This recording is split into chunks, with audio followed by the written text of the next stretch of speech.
안녕하세요. 저희는 인명여자고등학교 2학년 8반 언론시사부입니다. 오늘은 여러분들께 여기제 설정 이론에 대해 소개해드리고자 합니다. 먼저 간단히 목차를 소개해드리겠습니다. 첫 번째는 의제 설정과 여기제 설정입니다. 두 번째는 여기제 설정 사례이고 마지막으로는 여기제의 뉴스 가치입니다.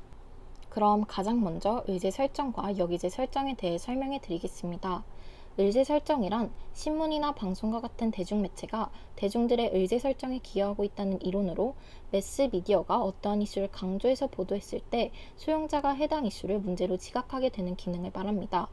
여기제 설정이란 우리가 흔히 아는 기자나 미디어가 아닌 일반인, 단체에서 확산된 의제가 파급이 커지면서 전통 미디어 의제가 되는 것입니다.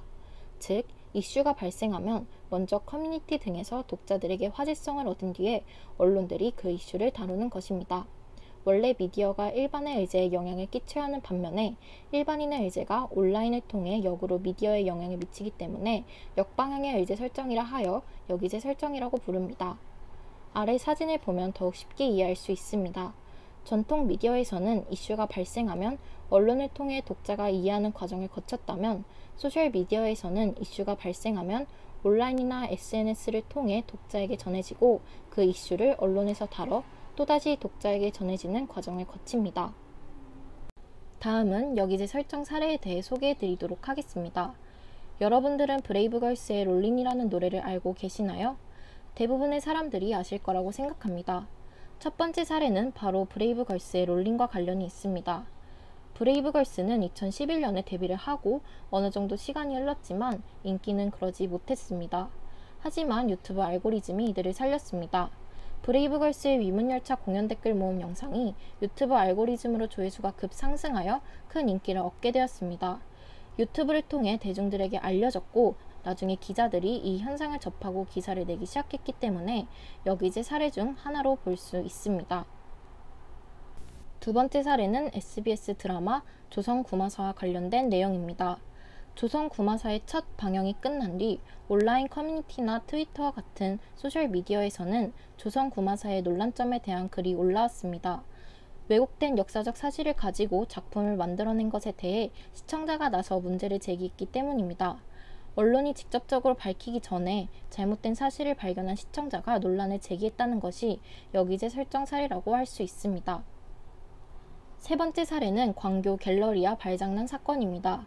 2020년 12월 29일 광교 갤러리아에서 파견직 직원들이 인스타그램 라이브를 통해 고객이 먹는 과자를 발 위에 올리는 행동을 보였고 고객 제공 식품을 가지고 장난을 친 이 영상은 맘카페 등 여러 온라인 커뮤니티와 SNS로 퍼졌고 논란이 불거졌습니다. 문제가 불거진 후 여러 언론사들은 해당 사건을 보도했습니다. 이 사례는 먼저 인스타그램이나 맘카페 등 여러 온라인 커뮤니티와 SNS 등에서 이슈가 된 후 언론사에 의해 보도가 되었기 때문에 여기제 설정이라고 볼 수 있습니다. 네 번째 사례는 어린이집 교사 SNS 사건입니다. 국내 한 유명 보육 전문 기관이 운영하는 어린이집 교사가 자신의 SNS에 자신이 가르치는 아이들에 대한 혐오 표현을 직접적으로 드러내고 있습니다. 어린이집 교사의 지인이 글을 확인하고 공유하게 되면서 많은 사람들에게 알려지게 되었고 기사를 통해 언론에 알려졌기 때문에 역시 여기제 사례 중 하나로 볼 수 있습니다. 마지막 사례는 최근 큰 화제가 되었던 배구 선수 쌍둥이 학교폭력 사건입니다.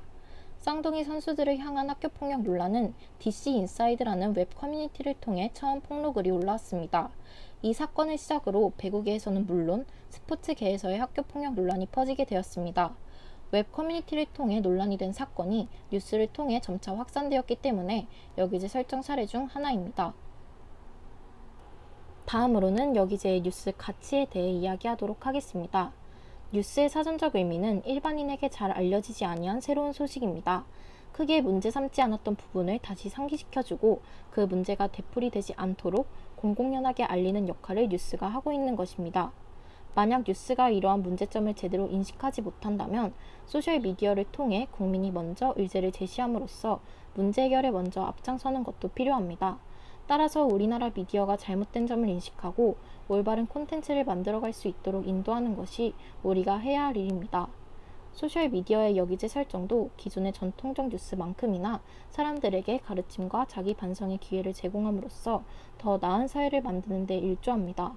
또한 네티즌들이 일반인의 선행을 언론 매체 대신 화제거리로 만들어주는 경우가 늘어나면서 사회적 강자가 아닌 사람들의 선행도 주목할 수 있게 되어 화제성에 편향되어 있던 매스컴의 다양성을 부여합니다. 온라인상에서 퍼진 이슈는 빠른 속도로 불특정 다수에게 알릴 수 있다는 특징이 있어 순식간에 사람들이 이것을 문제라고 인식하는 데 도움을 줍니다. 이는 문제가 더 커지기 전에 해결하고 잘못된 인식이나 사회적 분위기를 돌리는데 핵심적인 역할을 하기도 합니다. 즉, 여기제의 가장 핵심적인 가치 세 가지는 더 나은 사회를 만드는 데 일조하고 화제성에 편향되어 있던 매스컴의 다양성을 부여하고 잘못된 인식이나 사회적 분위기를 돌리는데 핵심적인 역할을 한다는 것입니다. 지금까지 여기제 설정 이론에 대해 소개해드렸는데 잘 들으셨나요? 여러분들께서 이 영상을 보시고 더 많은 정보를 알아가셨으면 좋겠습니다. 영상 시청해주셔서 감사합니다.